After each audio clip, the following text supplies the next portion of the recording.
Welcome, everyone. Thank you for coming to tonight's event, Promise to Our Planet, Acterra's annual climate benefit. I'm Juan Estrada, Advocacy Associate and Organizer at Green Foothills. My pronouns are he and him. I'm joining you tonight from the unceded land of the Muwekma Ohlone tribe of the San Francisco Bay Area. First, a little bit about Green Foothills. Our mission is to protect the open spaces, farmlands, and natural resources of San Mateo and Santa Clara counties for the benefit of all through advocacy, education, and grassroots action.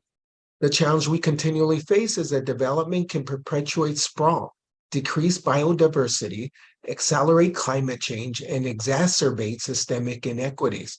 The impact we're working towards is that land use decisions affirm and support open space, biodiversity, climate resilience, and natural resources. We've been able to play a significant role for more than 60 years.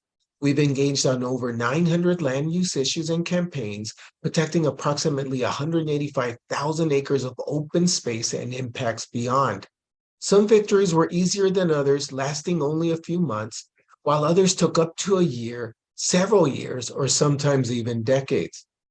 We recently completed our vision for the next 40 years. That includes communities become climate resilient, everyone has access to nature close to home, native wildlife and plant habitats are being restored, and endangered and threatened species are recovering.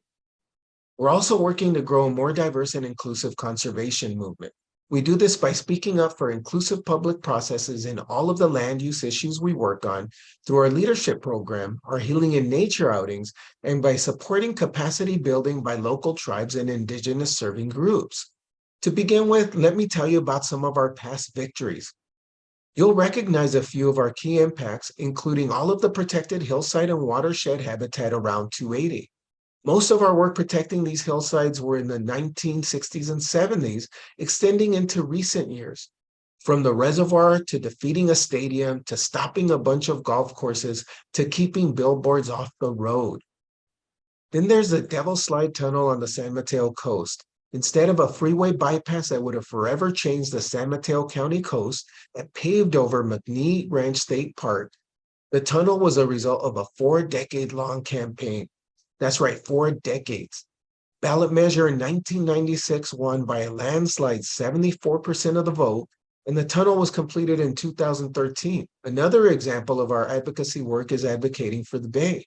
This is an image of the Cargill salt ponds in Redwood City when they are inundated with water and provide habitat for shorebirds and migratory waterfowl. The salt ponds are clearly part of the Bay. That didn't stop the Trump administration from declaring that the Cargill salt ponds were not subject to the Clean Water Act. Together with 3 other environmental groups and the state of California, we filed suit arguing that this decision ignored the facts, the law, and the findings of the U.S. Environmental Protection Agency's own staff scientists. The district court ruled in our favor and found that the salt ponds are in fact subject to the Clean Water Act. Appeals by the Trump administration and Cargill followed, but both were subsequently dropped. Our ultimate goal is for Cargill to accept that they'll never be able to develop on this site and to sell it for conservation so that it can join the rest of their former salt ponds as restored wetlands in the Don Edwards Wildlife Refuge. Now, we often say that victories are temporary while losses are permanent. One campaign where we achieved major victories, yet will persist until it's permanent, is Coyote Valley. We've been working to protect it since 1974. It's a 17,000-acre area between urbanized San Jose and Morgan Hill that benefits wildlife, water quality, climate, farming, and access to nature. Protecting all of Coyote Valley was a seemingly unwinnable campaign for decades, yet people organized and mobilized anyway. It was a long, steep, and windy road, but fast forward to just about a year ago. After hundreds of public comments and receipt of about 2,500 emails, the San Jose City Council unanimously voted to change Coyote Valley's land use from industrial to open space and agriculture, protecting the most at-risk part. This was historic. Never before had a city ever downzoned a planned urban sprawl expansion in this way. It was a result of decades of hard work. The fight to permanently protect Coyote Valley isn't over, but this was a major milestone. What about some of our current campaigns? An example of our advocacy work in action is our partnership with the Amamutsin Tribal Band to protect the 6,400-acre sacred landscape and critical wildlife corridor west of Gilroy called Eurostat from a proposed sand and gravel mine. Eurostat is an awe-inspiring landscape of rolling hillsides, sycamore riparian woodlands, serpentine grassland, freshwater wetlands, and unique natural tar seeps. It's also the most sacred site of the Amamutsin tribal band, who held ceremonies there for thousands of years. The proposed quarry would destroy this area, literally scooping out the hillsides to create 3 open quarry pits hundreds of feet deep. For the past several years, with the invitation of the tribe, Green Foothills has worked on this campaign, educating decision makers, supporting the facilitation of the Protect Eurostat coalition of partners, and waging an extended battle together. For over 2 years, Green Foothills and our allies have partnered with East San Jose residents to close Reed Hillview Airport and repurpose the 180 acres of land for a community-centered vision that includes park and natural habitat. The airport is an inappropriate use in a dense urban environment, with some people actually living within the airport buffer zone. The surrounding neighborhoods have endured lack of sufficient urban green space, constant noise, risk of plane crashes, and dangerous air pollution for decades. In 2021, the County Board of Supervisors voted unanimously to pursue early closure of Reed Hillview Airport and to ban the sale of leaded fuel at county airports. The decision was in response to hearing from thousands of residents, including our supporters. The Environmental Protection Agency is now taking steps that could allow it to regulate and potentially ban the use of leaded aviation fuel nationwide.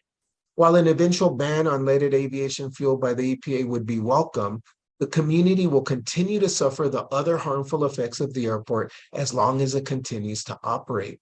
In addition to protecting public health, the closure of Reed Hillview Airport represents a once-in-a-generation opportunity to create new urban green space in a park-deficient urban area.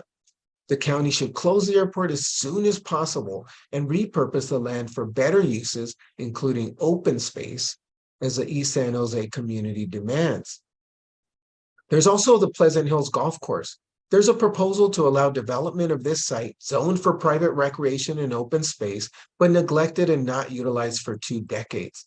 We've been partnering with East San Jose neighborhood leaders on advocating for a very robust community engagement and visioning process reflective of the size of the opportunity for this 114-acre site.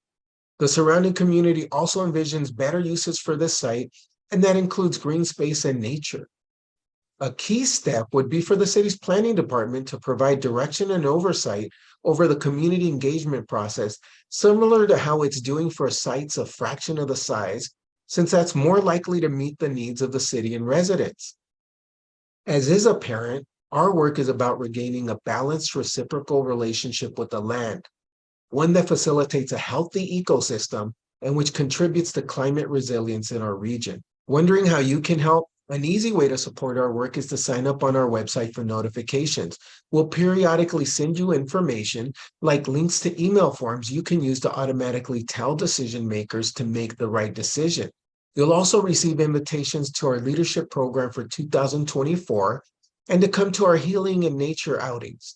Need more information? Sign up and you'll automatically get it. Thank you for being a part of our community.